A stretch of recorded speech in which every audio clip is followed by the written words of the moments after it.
Hello, si tu es un homme de destinée, une femme prophétique, j'aimerais te parler de l'aspect ou de la dimension prophétique des trahisons.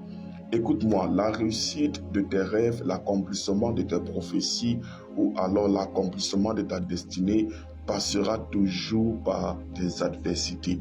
Ça passera toujours par des combats, ça passera toujours par des trahisons. Il y a une dimension prophétique que la trahison révèle dans la destinée des hommes et des femmes que le Seigneur a appelés et choisis. Aussi longtemps qu'on ne te combat pas, aussi longtemps qu'on ne te trahit pas, aussi longtemps qu'on ne te rejette pas, aussi longtemps qu'on ne te comprend pas, pose-toi des questions.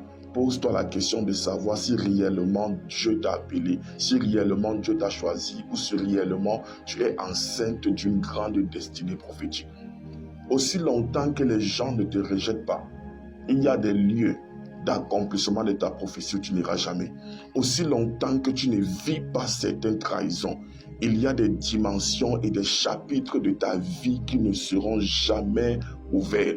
Lorsque Dieu veut t'amener loin, lorsque Dieu veut te propulser, lorsque Dieu veut t'introduire dans une nouvelle saison, le Seigneur permet que tu sois trahi.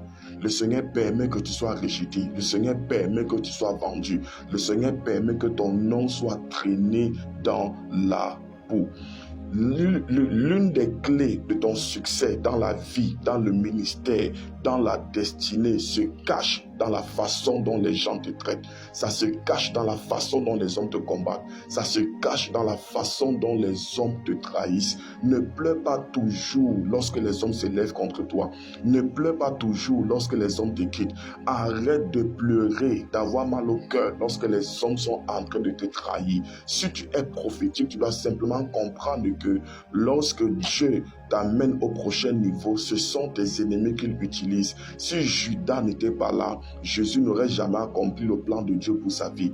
Il a fallu qu'il y ait Judas. Ce n'était pas Pierre, ce n'était pas Barthélemy, ce n'était pas Jean, ce n'était pas Luc. Celui qui a conduit Jésus dans l'accomplissement de sa mission, dans l'accomplissement de sa destinée, dans l'accomplissement de sa prophétie, c'était celui qui l'avait trahi. Donc il y a une dimension hautement spirituelle et prophétique dans la trahison. Si les frères de Joseph ne s'étaient pas levés contre lui, Joseph ne serait jamais entré dans le territoire de l'accomplissement de ses songes. Alors je prie pour toi en ce jour afin que toutes les trahisons, les déceptions et les rejets que tu es en train d'expérimenter en ce moment te propulsent dans l'accomplissement du plan parfait de Dieu pour ta vie au nom suprême et souverain de Jésus-Christ. Merci de mettre un amen en commentaire, merci de mettre un cœur et surtout abonne-toi pour recevoir des vidéos d'édification comme celle-ci. Shalom.